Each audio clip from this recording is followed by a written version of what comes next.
Hello दोस्तों, Magadh classes के YouTube channel पे आपका स्वागत है। दोस्तों, आज की क्लास में आप लोग पढ़ेंगे रीजनिंग का महत्वपूर्ण टॉपिक बेन आरेख। दोस्तों, बेन आरेख में आपको कुछ आरेख दिए गए होंगे जो आपके दिए गए शब्दों से कुछ मेल जोल रखेंगे और उन आरेख को आपको देखकर बताना है कि कौन सा आरेख शब्दों में सर्वाधिक मेल रखता है। तो आइए दोस्तों, हम लोग स्टार्ट करते हैं रीजनिंग का महत्वपूर्ण पार्ट बेन आरेख। आइए दोस्तों, बेन आरेख देखिए दोस्तों, जब आप लोग प्रतियोगी परीक्षाओं की तैयारी कर रहे हैं तो इससे प्रश्न आपको महत्वपूर्ण है और इससे प्रश्न आपके एग्जामिनेशन में आते ही आते हैं। तो बेन आरेख बनाने से पहले जब भी प्रश्न होंगे तो आपको कुछ निर्देश दिए होंगे और उन निर्देश को आप अच्छी तरह से पहले पढ़ लेंगे। देखिए दोस्तों, निर्देश क्या है। निम्नलिखित में से कौन सा आरेख दिए गए शब्दों के बीच सर्वाधिक संबंध दर्शाता है। यानी दोस्तों, आपको निर्देश दिया गया है कि नीचे दिए गए जो आरेख हैं उस सर्वाधिक शब्दों के बीच कौन सा संबंध दर्शाता है। आपके एग्जामिनेशन में दोस्तों 4 ऑप्शन दिए होंगे और उन चारों ऑप्शन में से कोई एक ऑप्शन आपके सही होंगे। लेकिन दोस्तों, यहाँ पे मैंने आपके लिए 6 ऑप्शन को सेट किया है, लेकिन आपके एग्जामिनेशन में 4 ही ऑप्शन आएगा।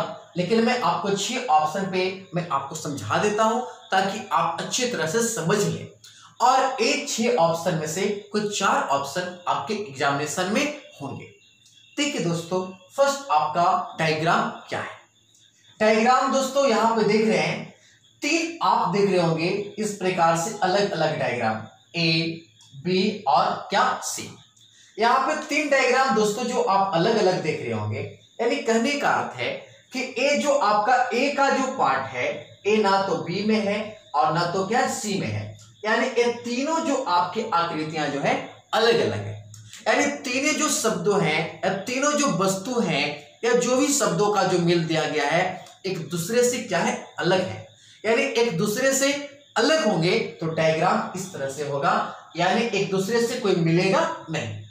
इसी प्रकार से दोस्तों कहने का अर्थ है कि आप लोग देखिए यहाँ पे डायग्राम आपको दिया गया है, 3 डायग्राम यहाँ पे भी दिया गया है, ए, बी और क्या सी। देखिए दोस्तों, कहने का अर्थ है ए है, ए आपका बी है और ए आपका क्या सी है। यानी कहने का अर्थ है कि बी ऐसा है जो ए के साथ भी है और सी के साथ भी है। बी ऐसा आदमी है या ऐसा वस्तु है जो आपको ए के पास भी है और सी के पास भी है, लेकिन ए और सी जो है वो आपको दोनों अलग अलग है ना। तो इस प्रकार से अलग अलग होगा तो आपका ऑप्शन बी होगा। अब देखिए दोस्तों, ऑप्शन नंबर सी, यानी कहने का अर्थ सी में क्या दिया गया है। मान लेते हैं ए पार्ट है और ए बी है और ए क्या सी है। यानी ए जो है वो बी में पूरी तरह से समाहित है, यानी ए का जो भाग है वो बी के में समाहित है और सी जो है तीसरा जो वस्तु है या तीसरा शब्द जो है वो क्या है, अलग है। तो इस प्रकार से आपको समझना है। यहाँ पे दोस्तों आप लोग डी देखेंगे ऑप्शन, यानी डी क्या है कि जो ए का पार्ट्स है वो बी का पार्ट्स है और जो ए बी का पार्ट्स है वो किसका पार्ट्स है, सी का। यानी कहने का अर्थ है कि जो ए का है, जो ए है जो बी में समाहित है और बी जो है वो सी में समाहित है, और कह सकते हैं हम लोग क्या कि ए और बी जो है वो सी में क्या है, समाहित है। ऑप्शन नंबर ई देखेंगे दोस्तों। ई कहने का अर्थ दोस्तों यहाँ पे सी जो मान लेते हैं तो सी जो है वो ए और बी दोनों सी के अंदर क्या है, समाहित है। यानी ए और बी मिलकर सी का क्या करता है, निर्माण करता है। ऑप्शन नंबर एफ देखेंगे दोस्तों। एफ क्या है ना कि यहाँ पे ए है और यहाँ पे बी है और यहाँ पे सी है, कोई शब्द है या कोई वस्तु है, तो इन तीनों में देख रहे होंगे ए आपका कॉमन है। यानी जो ए का है, कुछ ए जो है वो बी भी हो सकता है, कुछ बी है जो सी हो सकता है और कुछ सी है जो आपका ए हो सकता है। तो इन पे आपके प्रश्न दिए गए होंगे और उन प्रश्नों को आपको सही उत्तर देना होगा। तो आइए हम लोग देखते हैं प्रश्न इस पे क्या होता है। दोस्तों, आपके एग्जामिनेशन में ए, बी और सी लिखे हुए नहीं होंगे, बस इस प्रकार से आपको केवल ग्राफ होंगे और इन ग्राफ में के अंदर ए बी सी लिखे हुए नहीं होंगे। बस मैंने आपको समझाने के लिए यहाँ पे ए बी और सी का ए पार्ट्स लिखा था। अब देखिए दोस्तों, एक बात और समझ लीजिए, आपके एग्जामिनेशन में 4 ही ऑप्शन होंगे, 6 ऑप्शन ही होंगे, लेकिन मैं यहाँ पे 6 ऑप्शन टोटल को लिख दिया हूं ताकि आपको मैं अच्छी तरह से मैं समझा सकूं। तो आइए हम लोग इसको स्टडी करते हैं और जानते हैं कि किस प्रकार से हम लोग आगे की बात करते हैं। आइए दोस्तों, हम लोग सारी बात को समझते हैं। अब देखिए दोस्तों, यहां पे आपके लिए जो फर्स्ट प्रश्न है वो आप लोग देख रहे होंगे, पटना। यहां पे इधर मैं प्रश्न लिखा हूं, आप लोग ध्यान से देखेंगे। फर्स्ट प्रश्न है आपका पटना, बिहार और भारत। इसमें आपको कुछ कॉमन सेंस भी माइंड में रखना है कि कौन किससे मेल जोल रखता है। इतनी आपको समान जानकारियां प्राप्त होनी चाहिए। तो इस वेन आरेख का प्रत्येक प्रश्न आप सही करेंगे, यानी कुछ समान जानकारियां, कौन एक दूसरे के समतुल्य है, कौन समतुल्य नहीं है, कौन एक दूसरे में समाहित है, ये सारी जानकारियां यदि आपको आएगा तो आप वेन आरेख का एक भी क्वेश्चन नहीं छोड़कर आएंगे, ये हमारा दावा है। तो आइए, फर्स्ट प्रश्न है पटना। फर्स्ट प्रश्न है दोस्तों आपका, ध्यान से देखिएगा, पटना, बिहार और भारत। दोस्तों आइए, आपका ऑप्शन ए 6 में से कोई एक होगा, है ना।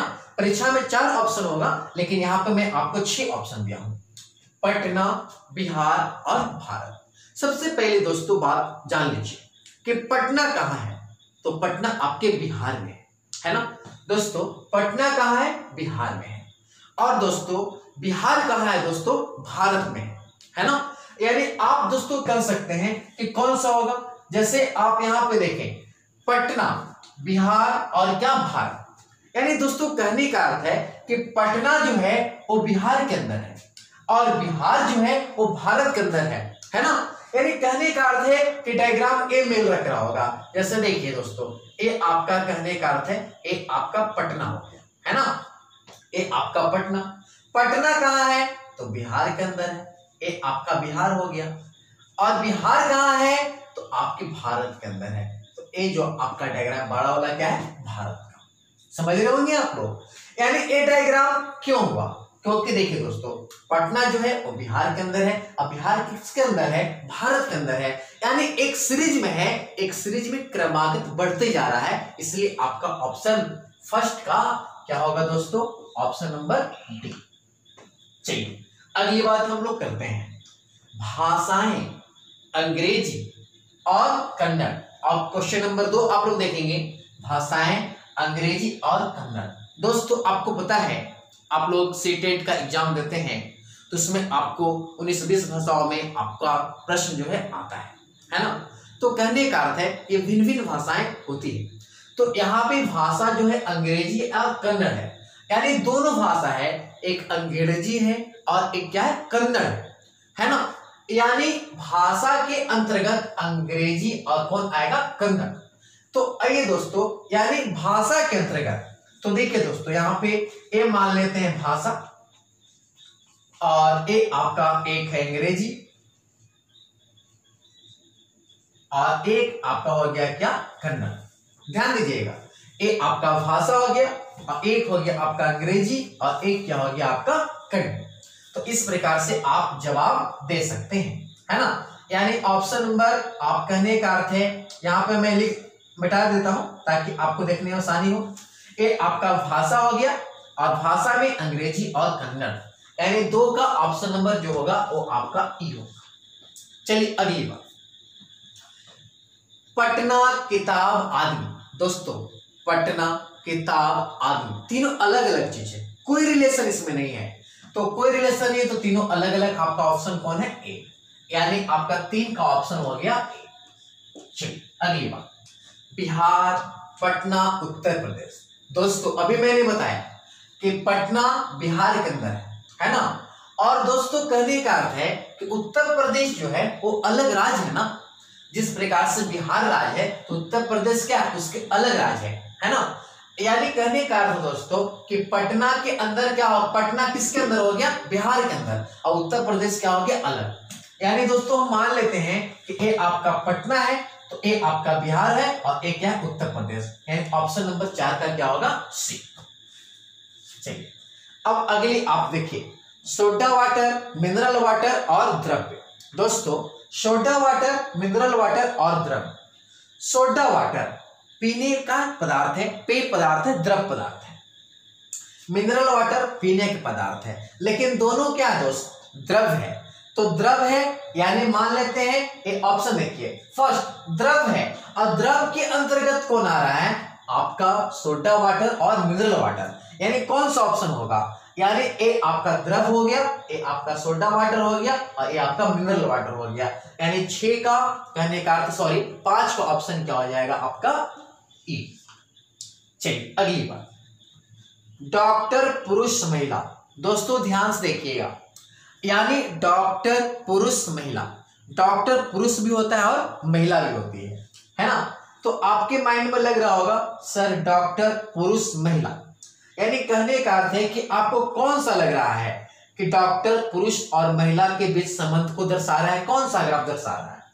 तो देखिए दोस्तों, डॉक्टर जो है वो महिला भी है और पुरुष भी है, यानी बीच वाला पार्ट जो है ये आपका डॉक्टर है और ये जो है आपका महिला है, और ये जो पार्ट्स है ये आपका पुरुष है। यानी कुछ पुरुष जो है, कुछ पुरुष डॉक्टर है और कुछ महिला डॉक्टर है, यानी आपका ऑप्शन नंबर 6 का क्या होगा, बी।